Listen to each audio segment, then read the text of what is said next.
Hello, my name is Steve Adolf, and welcome to our topic, User Story Basics Part 1.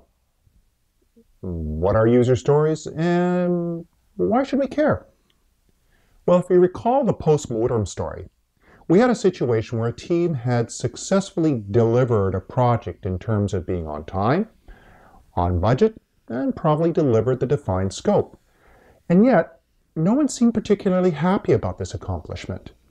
And when probed, the team basically said, look, no one really finds the work that we did useful. And this is not an uncommon problem in our industry.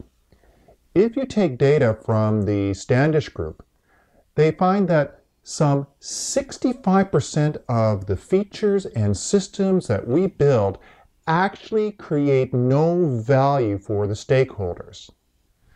That's pretty shocking. That red there represents all the waste that you have stayed up late at night for, the weekends that you missed your kid's soccer game or ballet lessons.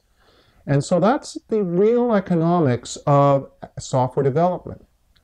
Our goal with Agile, therefore, is actually to learn from the stakeholders what's really valuable to them, so that we're producing less of that red and more of that valuable green.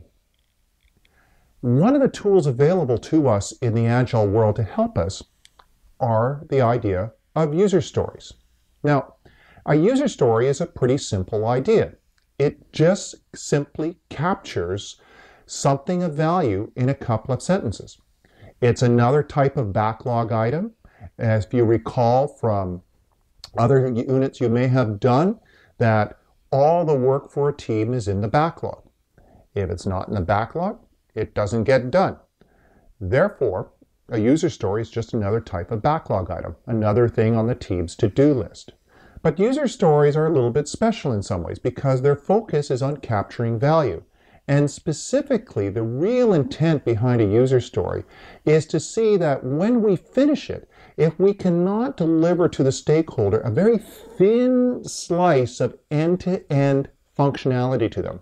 So, if you take this so-called layered cake model of a system where, let's say we have 3 layers, we have a user interface or graphical user interface, some kind of business logic all sitting on top of a database, then our user story is going to describe in a couple of sentences some valuable service or behavior we want out of that system that exercises all those end-to-end capabilities.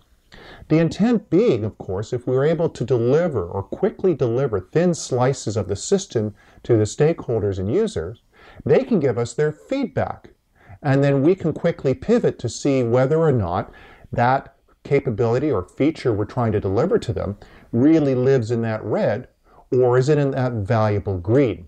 So this is a way that user stories help us learn what is really valuable and avoid creating a lot of waste and hopefully increase the value of the software that we create.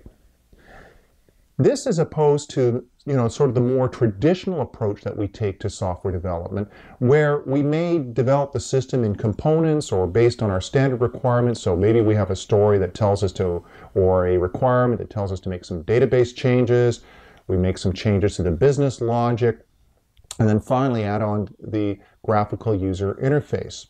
So what ends up happening here is, yes, we're constantly delivering, for example, these components, but we don't have an end-to-end capability. We don't have anything that necessarily our stakeholders and users can truly give us feedback on to say, are we going in the right direction? Do they really appreciate what they're getting? So if we delay feedback, we don't really get that opportunity to pivot quickly and discover what really is valuable to them. So this approach here tends to delay that feedback. And this is, sometimes we refer to this as the CRUD approach, the create, read, update, and delete kind of stories, where yes, we are building some functionality, but until all these pieces are really put together, there's no opportunity to get real feedback from the user and to really learn what's valuable to them.